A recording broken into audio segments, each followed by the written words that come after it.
ڕێگەی ئەوانەی خۆیان بۆ خوا تەرخان کردووە. ئەمە کاروانی ئیمان و ئیحسانە، بەرەو ڕووی خۆر دەڕۆن بێ ئەوەی قاچیان لە سێبەری خۆیان بگیرێت. لەو ڕووناچێدا سپی بە سپی و ڕەش بە ڕەش دەبینن، تووشی ناومێدی و لادان نابن.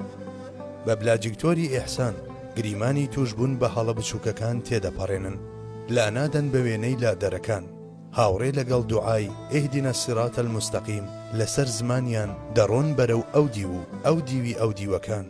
سەرەڕای ترسناچی ڕێگا و بێویژدانی چەتە و ڕێگران و داوێکی جیاواز لەسەری هەموو کۆڵانێکدا، هاوڕێ لەگەڵ بیرکردنەوە و تێڕامانیان لە وەستان و پشودان و گونجانی جوڵانەوەیان لەگەڵ ڕۆژگار و هەلومەرجەکاندا دەڕۆن بەرەو غایەی خەیاڵیان. لە گەشتێکی بەردەوام و پەلەقاژەیەکی لەم شێوەیەدا بە ئومێدی گەیشتنی هەمووان بە کەناری سەلامەتی و شادبوونەوە بە دۆستان هەست بە هیچ جۆرە ماندووبوونێک ناکەن. کاتێک سینەیان بە جۆش و خرۆشەوە بۆ یاری وەفادار لێدەدات، درێژکردنی دەستی یارمەتی بۆ ئەوانەی کە لە ڕێجێماون و بە ئارەزوە نەفسی و جەستەییەکانیان دۆڕاون پشتگوێ ناخەن. چاو لەو ڕابەرە هەرە مەزنە دەکەن، درودی خوای لەسەر بێ کە لە پێناو گەیاندنی کەسانی دیش بەو ئاسۆیە لە میعراجەوە گەڕایەوە. هەر بۆیە بە زمانی ڕەوانبێژی کردار و گفتاریان هەردەم ئەفسونی ڕۆیشتن بەرەو ئەو دەدرچێن و بە وێنەی ئەسپی کوهەیلان ئەو ئەسپەی هەست بە هیلاچی ناکات هەتا دوانەفەس ڕادەکەن. پێویستە واش بکەن، چونکە لە ڕۆژگارێکی ڕەش و تاریکی وەک ئەمڕۆدا کە زۆرینەی مرۆڤایەتی ڕێی لێون بووە و ڕاستە شەقامی جێهێشتووە و لای داوەتە سەرت و لە ڕێیەکان و بەهۆی سەرخۆشی نەبوونی مەفکورەوە خۆیان بەڕاست و چەپدا دەچێشن و بە کاریگەری ختووکەکانی شەیتان هەمیشە بەرەو بۆشایی نزم دەبنەوە. بەڵێ لە کاتێکی لەم جۆرەدا ئەوان پێویستە بڵێن گیانمان فیدای ئەم ڕێیەیە و هەر یەکەیان وەک حەواریەکی ئەلبەعث و بەعد المەوت هەمیشە داستانی زیندووبوونەوە بڵێنەوە. چەندین کەس هەبوون لە ڕێجێما بوون و ئەمانە بە زمانی حاڵ چاوەڕێی دەستێکی یارمەتی دەر و ڕەچەتەیەکیان دەکرد کە سیستەمی بەرگریان بەهێز بکات. ڕەچەتەیەک کە لە ئیمان و مەعریفەت و خۆشەویستی و عەشق و شەوقی دیداری خوا پێکات بێت. ئەوانیش لە پێناو بەجێگەیاندنی ئەمەدا بەبێ وچان بەم ئاراستەیەدا تێدەکۆشان. ئەم هەوڵە تاقەت پڕوکێنانەیان بە خۆڕایی نەڕۆیشت بوو. هەزاران و سەدان هەزار بەنەفەسەکانی ئەوان خۆیان کۆکردبووە و بەدەم وتنی بسمیلاوە هاتبوونە سەرهێڵی مرۆڤ بوون. لە سایەی ئەمەدا لە هەموو لایەکدا سروەی خۆشویستران و قبولکران بەسەریاندا هەڵی دەکرد و لە جوگرافیا جۆرا و جۆرەکاندا هەردەم هاوڕێ لەگەڵ خۆشەویستێکی قوڵدا پێشوازیان لێ دەکرا. ڕوتێکردن تەوەجوهێکی خودایی هەبوو بەرامبەریان. ئەمەش لەوەوە سەرچاوەی دەگرت کە کار و کردەوە و سەرکەوتنەکانیان بەهی خۆیان نەدەزانی و دەیانگێڕایەوە بۆ ئیرادەی سوبحانی و تەقدیری قودسی و تەجەلی لوتف و ڕەحمەتی خوای گەورە. ئەوان هەموو سەرکەوتنەکانیان بە دیاریەکی خوایی دادەنا کە لە بەرامبەر ئیخلاس و ڕەچاوکردنی ڕەزامەندی خوا و عەشق و شەوق بۆ دیداری خواوە پێیان بەخشراوە. لەم ڕۆوە ئەوان وەک سەید نیگاری دەیانوت کەسێک جانانی بوێت دەغدەغەی جانی چۆن دەبێت، کەسێک جانی بوێت جانانی چۆن دەست دەکەوێت. چوینە سەرڕێی خۆشەویستی، ئێمە جنونین، پێویستمان بە ئەغیار نییە، لەگەڵ شانمان چۆن دەگونجێت. بە دابڕانی تەواوەتی لە بیرۆکەی ئەغیار بە چاویلکەی عوقبە دنیا و شتانی ناوی دەبین و شی دەکەنەوە و سوێن دەخۆن کە لەم ڕێیەدا نەکردرێن و خۆیان هەرزان فرۆژ نەکەن. گەرچی نەچاویان خولیای کۆشک و تەلاری تێدایە و نەخەمی ڤێلا دەخۆن و نەخەونیش بە بەلەم و کەشتیەوە دەبینن. لە ڕاستیدا کاتێک ئەوان تا ئەم ڕادەیە دەکرانەوە بەڕووی لە دونیەتدا چاودێریکردنی هۆکارەکانیشیان پشتگوێنە دەخست، بەڵکو بە پێچەوانەوە بەکارهێنانی هۆکارەکانیان وەک دوعایەکی فیعلی قبول دەکرد و هەوڵیان دەدا هەمیشە هیممەتیان دەست لە ملانەی هۆکارەکان بێت. لە سایەی ئەمەدا ئەم دوو بابەتەی کە بەڕواڵەت دژی یەکتر دیارن لە ڕەوتی ئەواندا وەک یەک ڕووباریان لێدەهات و هەمیشە شتانی جیاوازیان دەربارەی جیهانەکانی ملک و مەلەکوت بیری ئیدراکی مرۆڤ دەهێنایەوە. بەڵام بەداخەوە لە پاڵ هارمۆنی ئەم شتە جوانانەدا لەرخەی هەندێک شتی نەرێنیش بوونیان هەبوو. لێرە و لەوێ شەیتان و دەست و پەیوەندەکەی ئاگریان خۆش دەکرد، لە هەموو لایەکدا بەنزینیان بۆ ئاگری فیتنە دەبرد. هەوڵیان دەدا ئەو کەسانەی کە تا دوێنێ وەک پاڵەوانی زیندووکردنەوە دەیان ناساندن ئەمڕۆ وەک تاوانبار پیشانیان بدەن و لە پێناو لە ناوبردنیاندا شتانێک ئەنجام دەدا کە تەنانەت کافریش نایکات و نەی کردووە. ئەوەندە هەیە ئەم شتە نەرێنیانە نەیەکەم بوون و نەکۆتایی.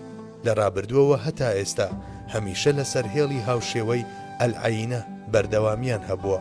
لەمە دوایش بە گوێرەی جیاوازی ڕۆژگار و هەلومەرجەکان هەر بەردەوام دەبن. لە ڕاستیدا لەوەتەی ئادەمیزات هەیە کەسانێک هەبوون ڕێک و ڕاست ڕۆیشتون و کەسانێکی دیش بە گاگۆڵچی ڕێیان کردووە. کەسانێک هەبوون لە بابەتی پاراستنی هێڵی ڕۆیشتنیاندا هەستیار بوون و سیراتە المستەقیم وێردی سەر زمانیان بووە و کەسانێکیش هەبوون کە هێڵ و ئاراستە و یاسایان نەبووە و سنگەخشەیان کردووە. کەسانێک هەبوون داخوازی و پێداویستیەکانی ئەحسەنت تەقویمیان بەجێهێناوە و کەسانێکی شەبوون کە ژیانیان لە توولەڕێکانی ئاژەڵێتیدا بەسەر بردووە.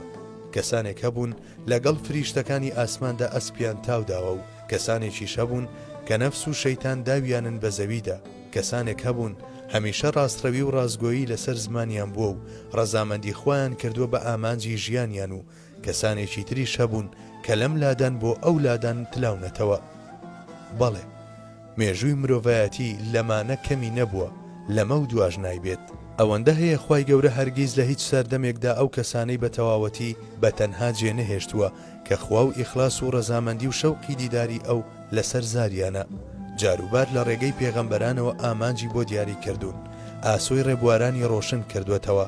جاروبار لە ڕێگەی نوری ویژدانیانەوە بەزمی ئەلەستی بیرهێناونەتەوە. جاروباریش بەهۆی جەبری لوتفیەوە ئەوانی بەرەو خۆی ئاراستە کردووە. بەڵێ هەموو ئەمانە هەتا ئەمڕۆ بەردەوام بوون و لەمە دوایش بە یارمەتی مەشیئەتی تایبەتی خوایی بەردەوام دەبن. بەڵێ چەند جارێکی دیکەش سەردەمی نەفامی دێتەوە. جیهانەکان دەنجی نەڕەی ستەمکاران و ناڵەی ستەم لێکراوان دەدەنەوە. جاروبار شەیتان گەلێک دەردەکەون کە خۆیان وەک فریشتە نیشان دەدەن. کۆمەڵێک قاڕون پەیدا دەبن کە هاوڕێ لەگەڵ بەکارهێنانی پەیامە هاڕونیەکاندا هەموو لایەک گوێران دەکەن. کۆمەڵێک خراپکاری وەها دێنە سەرکار کە بەهۆی سیحرەکانی وەک ئەوەی سامیری خەڵکی چەشنی مێگەل دوای خۆیان دەخەن. و لە هەمبەر ئەو ڕۆحانەدا کە خۆیان بۆ خوا تەرخان کردووە، فیرعەونی مۆدێرن و سیزار و لێنین و هیتلەر و چەندین ستەمکاری هاوچەرخ پەیدا دەبن. بەڵام لە پاڵ هەموو ئەمانەدا ڕێبوارە حەسبیەکانی ڕێگای پێغەمبەرانیش کەم نابن. ئەوان بە بێلادان هەمیشە ڕەزامەندی خوا دەکەن بە ئامانج و بە پەیامە پێغەمبەریەکانی وەک ئەی گەلەکەم بەندایەتی بۆ خوا بکەن، چونکە جگە لەو خوای تر نییە. مرۆڤەکان لە بەندایەتیە جۆرا و جۆرەکان ڕزگار دەکەن و بەرەو بەندایەتی خوای گەورە بانگیان دەکەن. بە ئەندازەی ڕزگاربوونی خۆیان لە پێناو کرانەوەی چاوی کەسانی دیکەش بەڕووی حەقیقەتدا هەمیشە پەلەقاژە دەکەن و هەتا ئەو کاتەش کە هەناسەیان دەبڕێت و دڵیان دەوەستێ لەسەر ئەم هەڵوێستە بە وەفایەیان بەردەوام دەبن. چونکە ئەوان بەنیازی بانکردنی هەموو کەسێک بۆ مرۆڤایەتی ڕاستەقینە و بە زواندنی دڵان بەرەو خوای گەورە کەوتبوونە ڕێو. دەیانزانی ڕۆیشتن بەم ڕێگایەدا سەختە. دەیانزانی لەسەری هەموو سوچێکدا ڕوبەڕووی موئامەرەیەکی جیاوازی شەیتانی و دەست و پەیوەندەکەی دەبنەوە و ئەمەش دەتوانێت هەندێک لە ئیرادە لاوازەکان لە ڕێ دەربکات. ئەوەندە هەیە ئەوانە پێش لە هەر شت بڕیاری تەواوەتیان دابوو کە سەرەڕای هەموو شتێک بەم گوزەرگای پێغەمبەرانەدا بڕۆن، چونکە ئەو کاتەی بسمیللایان کرد و کەوت نەڕێ بە وێنەی حەزرەتی ساحب قڕان وتبوویان نەحەز بە ناز و نیعمەتەکانی بەهەش دەکەین و نە لە ئاگری دۆزەق دەترسین.